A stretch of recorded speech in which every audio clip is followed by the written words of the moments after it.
This is Tim Bryce with my column entitled Producing Newsletters. Beware of the Birdcage. As I've been involved with a variety of nonprofit organizations over the years, I'm often saddled with the task of producing the group's newsletter.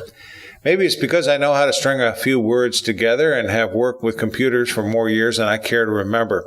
Nonetheless, I have probably produced over 1,000 newsletters over the years for management groups, technology associations, homeowner groups, and fraternal organizations. Because of this, I like to believe I've learned a thing or two over the years about these publications, the first being they should never be taken for granted. Too often I see newsletters prepared frivolously, where the same verbiage is spewed out month after month, thereby becoming very predictable and quite boring. I know of newsletters where the same copy is used year after year and nothing changes except the names of the club's officers. Surprisingly, nobody notices. There's nothing wrong with devising a standard format which readers tend to adopt to, but there is no news in the newsletter. In all likelihood, it will be only used to line the bottom of a birdcage. However, if they're meaningful, not only will they be read, they'll also be kept for future reference. When writing copy for the newsletter, keep it simple and to the point. Do not ramble, as most readers of newsletters have the attention span of a gnat and become easily bored. You have less than 30 seconds to grab a person's attention with the newsletter, after which they will decide to either read it or discard it. I tend to see the newsletter as a working tool, which is why people should discuss more about what is on the horizon and less about what happened in the past. Your column should be positive and upbeat, not negative and depressing. In other words, keep the glass half full as opposed to half empty.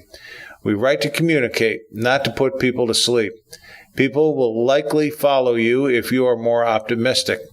If you've got bad news, though, do not try to sugarcoat it. Give it to your members straight so you get their attention and encourage participation if necessary. Other than news, a schedule of upcoming events should be included, along with a listing of club officers and their contact information, such as telephone and email addresses. These two items are what most people are looking for. Everything else is secondary. In terms of filler, there's a lot you can add, but don't overdo it, as you should be mindful of the birdcage liner phenomenon. I've seen a variety of things used, such as welcome of new members, a listing of past presidents, this day in history, cartoons, some useful tips and techniques, educational trivia, and a listing of sponsors. As I begin editing the newsletter, I collect all of the notes and columns from contributors and place them into a plain text file, ASCII if you will, suitable for use with any text processor, such as MS Notepad. People always wonder why I do this. The answer is simple. In this format, I can migrate it to any other computer file format, be it a word processor, desktop publishing, HTML, a web page, email, PDF, and so on. Whereas these other formats are limited in terms of migrating to other file formats, plain ASCII text can go anywhere. In one association I'm involved with, I produce multiple versions of the same newsletter. Using desktop publishing, I produce a paper copy to be printed and mailed and a PDF version to be emailed. I also produce an HTML version for our web page. This is all simple to do, but not possible without first preparing the plain ASCII text version. As an aside, I'm a big proponent of Adobe's PDF file format, as it is more universally applicable than word processors like MS Word. Since your files are now on the computer, be sure to run spell checkers and grammar checkers on the text. In this day and age, there's no excuse for not doing so. I tend to name computer files in a specific manner so I can easily sort through them and find what I want, as well as to easily back them up. For example, I put the publication date into the name of the file. To illustrate, I might say news0612.txt, representing the June 2012 edition. That's my personal preference. That's how I do it. I've also seen other people name them based on volume and edition number. For example, Vol 6 ED 10, representing Volume 6, Edition 10. How you name your files is your business, but I encourage you to devise a standard format, thereby simplifying the storage and maintenance of the files. This is also useful for setting up a new edition of the newsletter. Instead of inventing entirely a new edition of each newsletter, I copy and rename the past issue and use it as a template to build the next edition, thereby saving considerable time. In terms of layout, devise a clean and simple approach that you can standardize on, thereby inviting readership as opposed to discouraging people.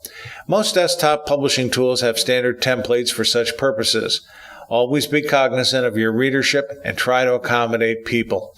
For example, do not use a tiny font or strange type style that nobody can read.